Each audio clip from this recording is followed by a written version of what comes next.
Bien, mes chers collègues, il est 9h19, 21h19. La séance reprend. Nos collègues de l'opposition veulent-ils faire une déclaration ou faire un commentaire particulièrement? Bien. Eh bien, monsieur Dumont, vous en faites pardon. Oui, je voulais simplement rebondir un petit peu sur le troisième passage. Quand même. Pardon. Vous m'entendez un peu. Considérant que malgré les difficultés pour s'affranchir totalement des décisions du précédent gouvernement sur les conditions de la rentrée scolaire, je considère qu'on peut peut-être prendre ça d'un point de vue politique. Toutefois, je ne pense pas que l'ancien ministre de l'Éducation ait été le meilleur. Donc, effectivement, je vais aller dans l'autre sens. Enfin, ça me paraît une tournure un peu politique. Mais l'élu divers droit que je représente considère quand même que cette délibération de bon sens et qu'elle dépasse le cadre politique. Est-ce qu'il y a d'autres commentaires? Vous pensez les autres? Bien. Il n'y a rien de politique. Non, en plus, je suis hyper sérieux. C'est vraiment, on a pesé chaque mot pour que ce soit de constat froid. Et chacun l'interprétera, parce que je pourrais prendre d'autres considérants. Mais l'idée étant vraiment de créer les conditions, ce qui a été notre. Vraiment depuis le début sur cette bataille, vous savez, je ne dirais pas que c'est l'union sacrée, mais aux côtés des associations de parents d'élèves, les élus sont réunis et unis. C'est ça notre souhait.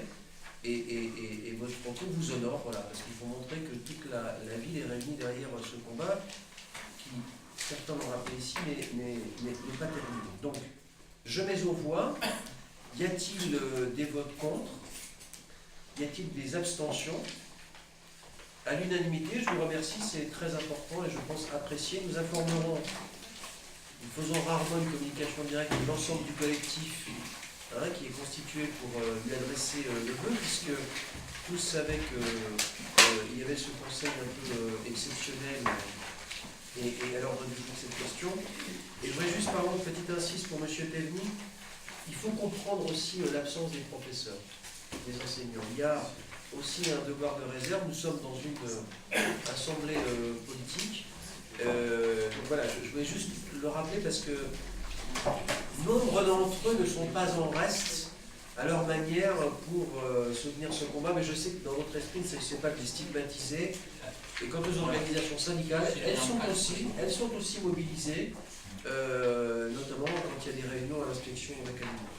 Et je voudrais finir aussi sur une note d'optimisme, chers collègues, parce que nous souffrons en maternelle et au primaire, et avec Jacqueline, lorsque nous sommes allés voir le nouveau principal, qui nous a bien reçus, on est arrivé un peu tard, il y a plus de croissant ni de café, mais on a un peu travaillé. Et alors, je vous donne ce chiffre, c'est que, en revanche, au collège, on a gagné 50 élèves. Et à nous, non pas pour polémiquer sur ce mot magique, qu'on suivra jusqu'en 2014 autour de l'attractivité ou non, mais ce que nous disait le principal, qui lui-même était principal l'année dernière de 2 collèges, savoir du Châtelet et de Volpénil, au-delà de départ dans le privé, que me rappelaient certains, qui est aussi une réalité, il y a aussi des gens qui confient leurs enfants au privé, c'est leur liberté de le regretter, mais ça renvoie à d'autres débats nationaux, commission d'opposition en la matière. Le collège de Volpénil est prisé, et il y a un nombre croissant. Prisé. Non, mais j'ai mal entendu. Non crisé, ni prisé, mais bien prisé. Apprécié. PRISE. Et notamment d'enfants qui viennent au-delà de Massy et des communes proches de Livry, voilà, du Châtelet, de Melun. Alors, quelquefois pour des facilités géographiques, depuis qu'il n'y a plus de carte scolaire, quand on invite Melun Nord, et c'est plus de bonnes choses, mais voilà. Quant au lycée, alors là, en revanche, je sais pas si tu as eu les derniers chiffres, mais la dernière fois qu'on avait parlé en juin avec monsieur le proviseur, on semblait s'orienter vers une stabilité des effectifs. Voilà, donc je voulais juste préciser ce point. Bien, voilà, c'était le temps scolaire, c'était les points les plus importants. Nous passons maintenant à la suite de l'ordre du jour de notre conseil. Et je donne la parole à monsieur de Mérignac sur l'offre d'achat de la propriété de rue du Grand Pressoir qui avait tant animé nos débats en mois de juin dernier. Voilà, donc c'est suite effectivement à la délibération du 28 juin 2012 qui formulait une offre d'achat à M. Fouchy. Donc l'offre d'achat est transformée donc, en vente. Et ce qui vous est demandé, c'est considérant donc, que le pavillon de rue du Grand Pressoir fait partie du domaine privé de la commune et est occupé sous le régime de la loi du 6 juillet 1999, considérant donc que le prix correspond à l'état du bâtiment et à la vie des domaines en date du 10 novembre 2012, ce qui vous est demandé, donc, c'est d'autoriser la vente à M. Laurent Fouchy, la vente du pavillon de rue du Grand Pressoir au prix de 191 000 € hors taxe, et donc d'autoriser M. le maire à signer cette promesse de vente. Il faut juste rappeler que cette promesse a notamment comme servitude le maintien de la mosaïque sur la façade principale, ce qui traduit quand même l'attachement de la commune à l'aspect historique de la commune. Merci de cette précision, M. Mérina. Qu'est-ce qu'il y a des questions, des commentaires? Bien, ben j'allais dire je remets aux voix, mais je mets aux voix. Y a-t-il des votes contre? Alors 2, 3, 4. Monsieur Carassus, vous qui êtes d'un stylo, mais on charge ça. Ça fait. Avec les pouvoirs, ça fait non? Ça fait 4 parce que M. Pratola vient lever les deux mains. 4. Non, monsieur le directeur général, d'abord je ne vais pas donner la parole. C'est la dernière fois. Pour une fois que c'est moi qui viens. Est-ce qu'il y a des abstentions? Une abstention. La délibération est adoptée. Je vous en remercie. Alors ensuite, nous passons alors, sujet aussi très important parce que c'est un des grands chantiers de l'automne qui s'ouvre et qui concerne le cinéma et la salle de spectacle de la Ferme des Jeux. Je pense que la parole est au ministre des Finances. Non? Ah, pardon. Autant pour moi, c'est M. Gilbert Lavallée, d'autant que c'est lui qui a présidé la commission qui a ouvert les clics et retenu les sociétés. Monsieur Lavallée, pardon, je vous donne la parole. Donc il s'agit d'autoriser M. le maire à signer les marchés concernant la rénovation du cinéma de la Ferme des Jeux. Alors, conformément aux définitions achat du 27 août dernier, le lot numéro 1 qui concerne la maçonnerie, la plâtrerie, carrelage, la faïence et la menuiserie est attribué à la société SME Construction de Boussy-Saint-Antoine pour un montant TTC de 285 265 € 19 centimes. Le lot numéro 2, plomberie, sanitaire, ventilation mécanique contrôlée, est attribué à la société GTB Génie Climatique de Bourron-Marlotte pour un montant TTC de 19 717 € 96. Le lot numéro 3, plafond, peinture, plafond, faux plafond, sol souple et parquet est attribué au groupement Deltois de Volpénil et ITG de Dame-Marie-Lélis pour un montant total TTC de 85 262 € 64 centimes. Le lot numéro 4 concernant les fauteuils est attribué à la société Kinette Galet de Montreuil pour un montant de 55 290 € 29. Et le dernier lot, électricité, est attribué à la société RMH de Maison Rouge pour un montant de 70 276 € 33 centimes. Soit un montant total TTC de 550 810 € 41 centimes. Y a-t-il des questions concernant le chantier et l'attribution de l'eau? Je voudrais rappeler quand même que notre grande fierté, c'est d'avoir obtenu des concours importants pour financer, on l'avait évoqué lors de l'adoption du budget au mois de mars. Je rappelle que sur l'ensemble des dépenses, vous avez vu ici qu'on est à 431 000 € sur les lots. Il y a aussi un budget, souvenez-vous, on l'avait noté ici, d'assistance à maîtrise d'ouvrage. Le cinéma coûtera au final 486 000 €. Bon, alors, on n'est jamais à l'abri, voilà, on a tous construit un abri de jardin, donc on sait ce que c'est. Et de rappeler quand même que le niveau des subventions obtenues est de 440 000 euros. Voilà. Donc au final, la rénovation complète du cinéma, de la salle de spectacle, coûtera à la commune, allez, au bas mot, entre 40 et 50 000 euros. Voilà, ce qui est assez remarquable. Et nous remercierons en son temps la communauté d'agglomération, voilà, les élus qui représentent la ville là-bas ont mené la bataille. Et puis le CNC, hein, le Centre National du Cinéma, qui nous a accordé un concours de 105 000 euros. Voilà. Et à l'occasion, Madame Guyard, je pense peut-être à la faveur, qu'elle va m'écouter, d'un prochain conseil municipal, peut-être pour nous dire un peu comment le cinéma va évoluer, parce que là, on nous présente les attributions de l'eau, à moins que tu me le fasses maintenant. Ah non, mais tu avais en fait anticipé et préparé ma question. C'est incroyable. Non, mais alors c'est encore mieux si on peut le faire maintenant, comme ça on fait d'une pierre un cinéma et une salle de spectacle. Madame Guyard, vous avez la parole.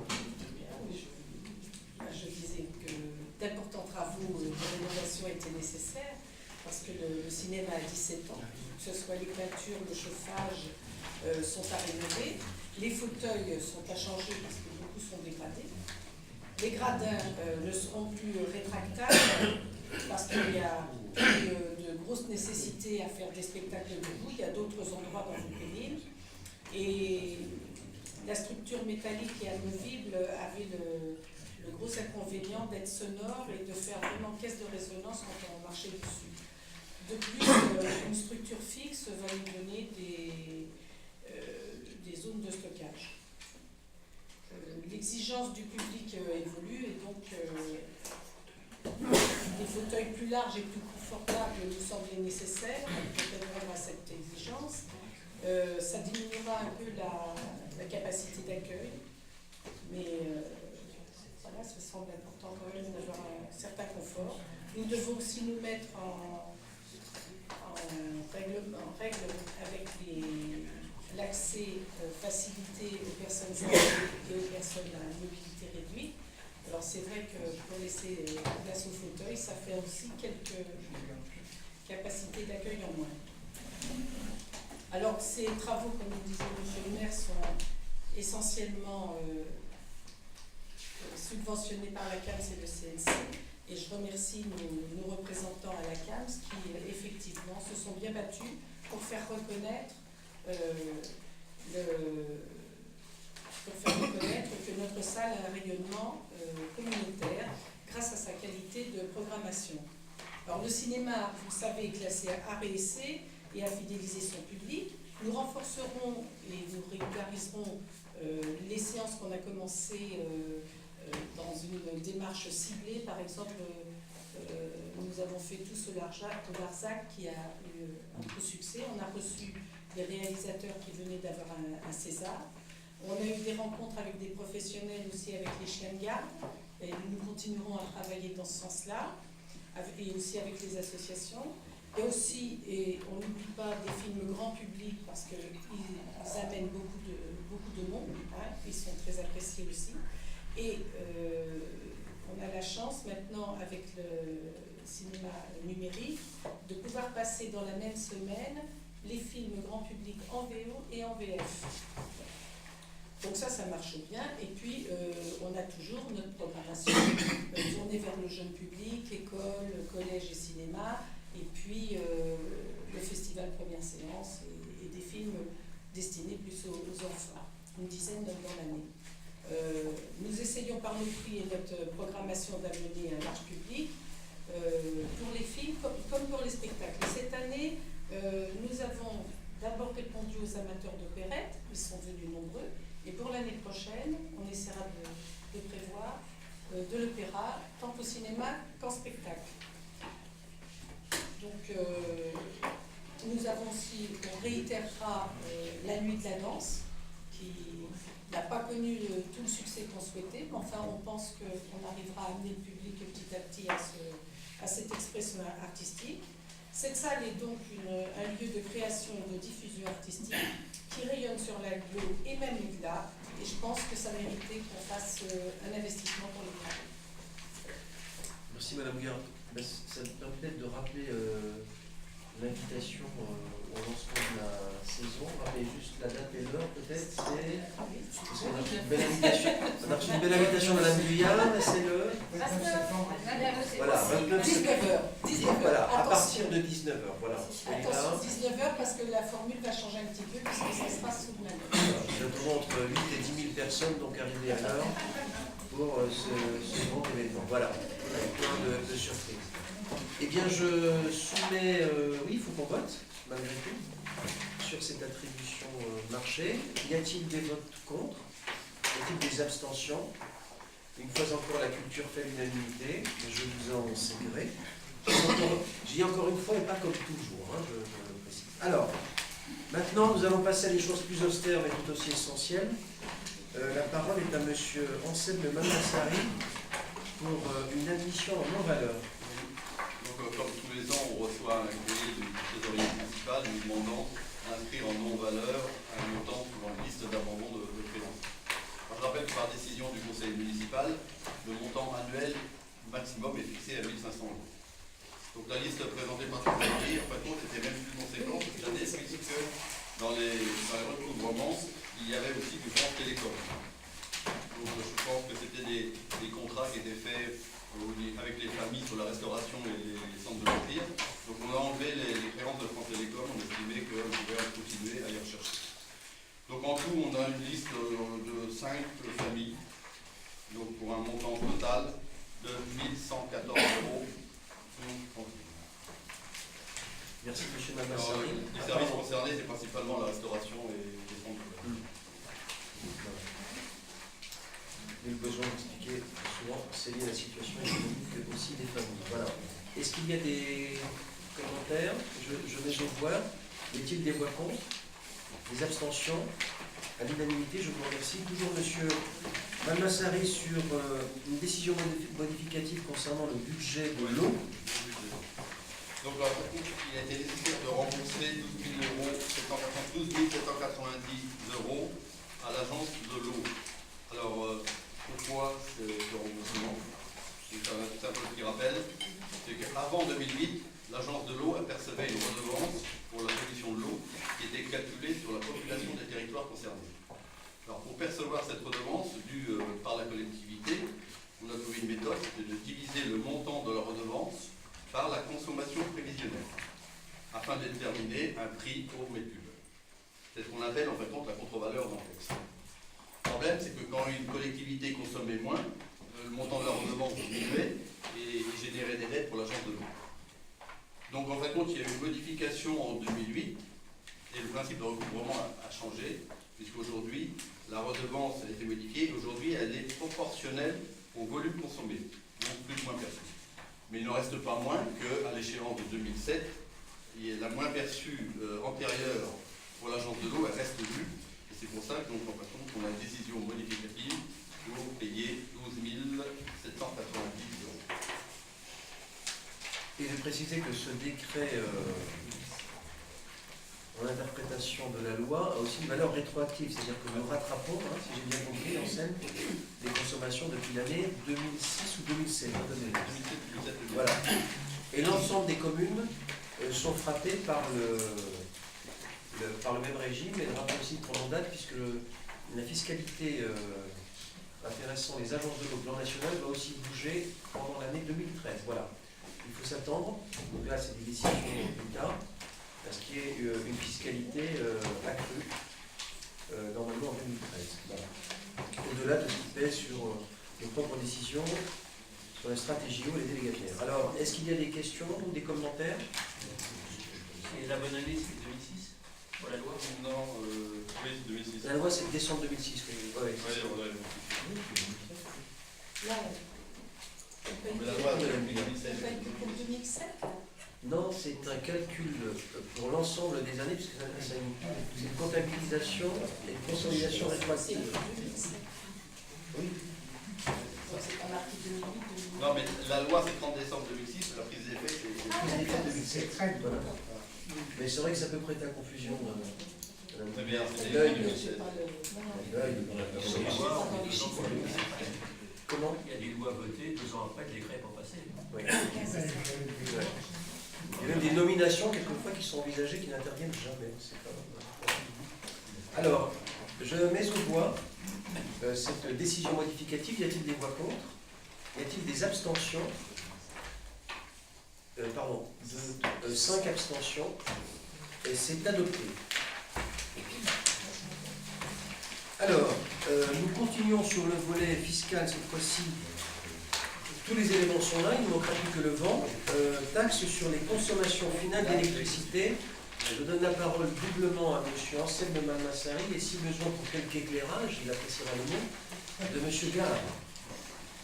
Oui, donc, pour faire un petit historique, c'est que la commune perçoit une taxe des producteurs d'électricité, à environ 200 000 euros par an, versée principalement par EDF, mais aussi par d'autres producteurs d'électricité.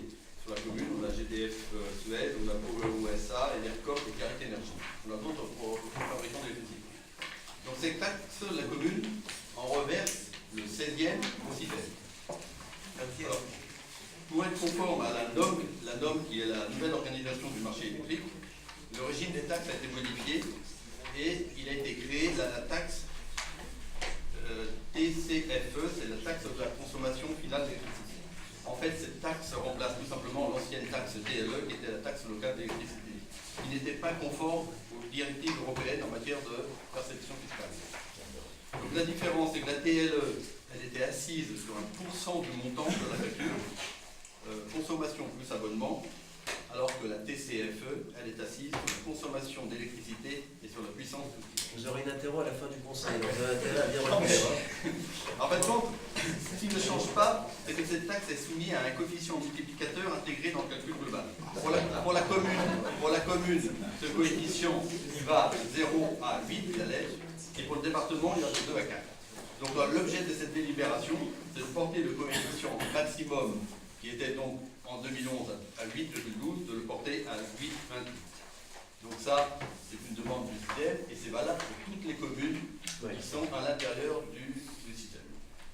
Alors j'ai fait un petit calcul sur une consommation. Pour un ménage qui consomme donc 21 726 kW, oui. Avant et après, ça fait un delta de 2 €.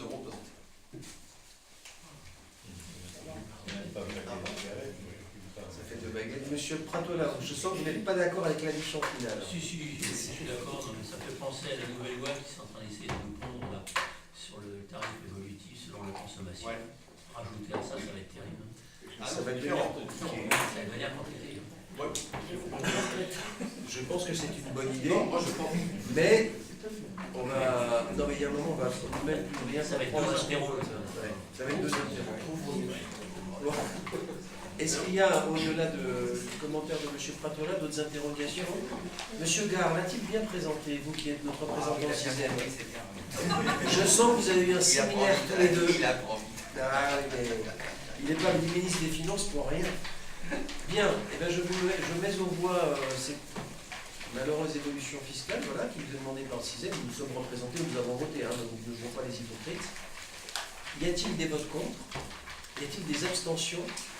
Adopté à l'unanimité, et je vous en remercie. Alors, Monsieur Chalot, pour une fois, vous allez nous proposer un tarif concernant l'éventuelle location de la buissonnière. Je vais la parole, Monsieur Chalot. Je rappelle pour mémoire que nous avons discuté au conseil municipal, que j'ai expliqué la situation. Ça veut dire que la ville de Melun est en train de faire des travaux pour la salle des fêtes. Donc la salle des fêtes qui a été utilisée et des associations qui organisaient des spectacles dans la salle des fêtes de Melun souhaitent avoir un espace pour pouvoir le faire. Donc la proposition, c'est de faire une tarification à 2 000 €, ce que payaient les associations là-bas, à la salle des fêtes. Par contre, des associations locales qui payaient beaucoup moins ne payent que 1 000 €, comme cette association-là. Alors je rappelle ce que j'avais dit la dernière fois, c'est-à-dire que la priorité de la priorité est donnée aux associations bénévoles, et c'est simplement à partir de fin juin que nous avons ouvert la buissonnière, puisque les associations avaient fait de votre pays avaient fait leur demande. Donc c'est en fonction des dates libres que nous vous offrons des possibilités aux associations extérieures. Non. Monsieur Carassus, Non, Petite moi, précision. je redis, mon cher Jean-François, ce que j'avais dit. Quand il y a une association de Melun qui a des salle gratuitement, si on peut la prêter, j'étais pour qu'on la prête gratuitement quand Melun l'a prêté gratuitement. Je sais que Melun, ils ont une politique qui est différente de la nôtre, et il y a un service à rendre. Si c'est une association, ça doit être des associations plus ou moins paramunicipales. Par exemple, si, je sais pas moi, le comité de jumelage de Volpény se retrouvait sans salle et qu'il puisse aller sur Melun, on n'aimerait pas que Melun leur fasse payer la location. Donc, alors, que ça ne soit pas dans la délibération, ça ne me gêne pas, mais je voulais que ça soit clairement dit ici, que s'il y a une association qui a un caractère un peu particulier et qui avait droit à la salle gratuitement sur Melun, et si on peut, si ça ne vient pas perturber notre cahier des charges à nous, je suis pour qu'on leur prête gratuitement. Enfin, je vous fais la proposition qu'on leur prête gratuitement, si c'était le cas sur Melun. Monsieur Chalot. Moi, je ne suis pas du tout en désaccord. Je ne l'ai pas abordé ici, mais je ne suis pas en désaccord. Non, mais c'est une précision utile. Alors, monsieur, tiens, pour une fois, je ne vais pas donner la parole à monsieur Pratola, mais à monsieur Franzi. Monsieur Pratola pourrait conclure. Si j'ai bien compris, c'est une délibération transitoire, c'est-à-dire qu'elle n'est valable que le temps que la salle des fêtes de Melun soit refaite, c'est ça? Pour monsieur le maire, on peut envisager. La partie transitoire, c'est la demande pour l'association, Oui. Mais sinon, la buissonnière, si on le loue, 2000 €, c'est le prix qui est indiqué, c'est tout. Pour qu'il y ait au moins une délibération. Pour les extérieurs. Pour les extérieurs, parce qu'on peut avoir aussi d'autres extérieurs qui demandent. Je rappelle d'abord qu'on ne peut pas. Il y a une obligation légale, c'est qu'on doit d'abord délibérer sur le conseil municipal. Donc, comme la question vous a été posée, c'est une délibération de principe complétée d'une demande particulière. J'espère répondre à votre question. Monsieur Pratola, qui commence avec un P. Donc j'ai bien vu que la délibération est en deux parties. La première partie, par contre, pose question. Une journée de location de 1000 €. Donc c'est bien, si j'ai bien compris, c'est pour des associations, pour quelqu'un qui demande en dehors de Volpénide. Quelqu'un à l'extérieur. Oui, pour des associations ou des entreprises ou j'en sais rien. Alors imaginons que cette entreprise, cette société ou que ce soit prenne une location et fasse payer un droit d'entrée pour venir soit faire un spectacle, soit faire quelque chose. Est-ce que vous avez prévu quelque chose à ce niveau-là? Imaginons, je loue la salle de la buissonnière et je fais payer une entrée parce que je vais faire une activité quelconque et je fais payer 10-15 € par entrée. Mais vous savez que, je crois que dans le cas d'espèce d'accordéon partner, si le partenaire s'accordéon. Je ne parle pas de cette partie-là. Non, mais c'est pour répondre à votre question, c'est qu'elle fait payer, je crois, l'entrée au spectacle de mémoire, monsieur Chalot. C'est aussi les raisons, pardon, je vous interromps, c'est aussi les raisons qui nous ont conduits en dehors de l'exemple cité par M. Carassus, c'est-à-dire des associations jumelles, mais qui sont dans une logique comme pratiquement 99% des associations pénivauxoises, c'est-à-dire la gratuité comme principe. En revanche, celles qui sont dans une logique de tarification, là on considère, d'où la proposition de M. Chalot, qu'il y a un droit d'entrée, parce que derrière, il y a des fluides, il y a du personnel, et qu'on ne va pas permettre à des gens, pour être clair, de faire des affaires sur le dos de la collectivité. D'où ce tarif. Et alors, la bonne nouvelle, c'est qu'on a un peu calculé, on gagne de l'argent. Voilà. Parce que comme l'amortissement de la somme, il est supporté par les têtes de l'Auxois quand même. Il n'est pas empêché. Je vous en prie, M. Pratola. Deuxième volet de question. Donc je profite de l'occasion aussi. Imaginons que vous faites un prêt de salle, un prêt, et que vous ne le faites pas payer, et que cette association, cet organisme fasse payer l'entrée. Est-ce que c'est normal? Non. Enfin, je réponds spontanément, et là je vous rejoindrai. Non. Dès lors qu'il y a une soulte, il y aura un ticket d'entrée aussi pour cette association. D'accord. Voilà. Je prends un exemple, je ne sais pas, si par exemple un club de football, parce que c'est souvent le cas, parce que c'est comme ça aussi que quelquefois les associations, c'est pas pour des raisons vénales, c'est que ça permet d'alimenter. Je ne parle pas de l'association de pays. Non. Je dis le club par exemple du Paris Saint-Germain, les Qataris viennent par exemple à Volpény en disant This is the place to be. 10 000 € la location. Ça met pas l'autorisation. Ça sera $1 million payé, et non, mais plus sérieusement, dès lors, d'abord, Pour l'OM, ça sera gratuit. Et pour les filles de Juvisy aussi. Non mais, plus sérieusement, d'abord, il y a très peu de dates disponibles, il faut le rappeler, parce que je pense à Jean-François et Corinne qui ont des Yalta pour la mise à disposition des salles. Mais sur ces quelques exceptions, d'abord, priorité au local, priorité aux actions à vocation bénévole, et par exception, voilà, celles qui, par exemple, notamment nos amis menuisiers et qui, quelquefois, ont besoin d'une salle. Voilà. Mais on pourrait, je pense par exemple, la seule exception, je vais vous le dire, parce qu'elle m'a mis l'esprit, quand le comité des fêtes organise par exemple le réveillon. Mais vous le savez comme moi, il en est entre guillemets de sa poche. C'est déjà un peu coûteux d'y aller, mais donc imaginez qu'en plus la commune, alors qu'on lui demande d'animer la ville, de lui demander une soupe, voilà, alors là, dans ce cas-là. On parlait d'une association Absolument, absolument. en dehors de la commune. On est obligé de On n'est pas concerné. C'est un autre sujet. Voilà. En tout cas, voilà, j'espère avoir répondu à votre question et vous avez donc prendre acte. Et si nous n'avions pas été vigilants, merci de me le rappeler. Je mets au voie ces tarifs de location buissonnière en rappelant le codicile et l'annexe de Pierre Carassus sur la mise à disposition gracieuse d'associations de sœurs jumelles voisines de l'agglomération. Voilà. Y a-t-il des votes contre? Y a-t-il des abstentions? À l'unanimité, je vous remercie.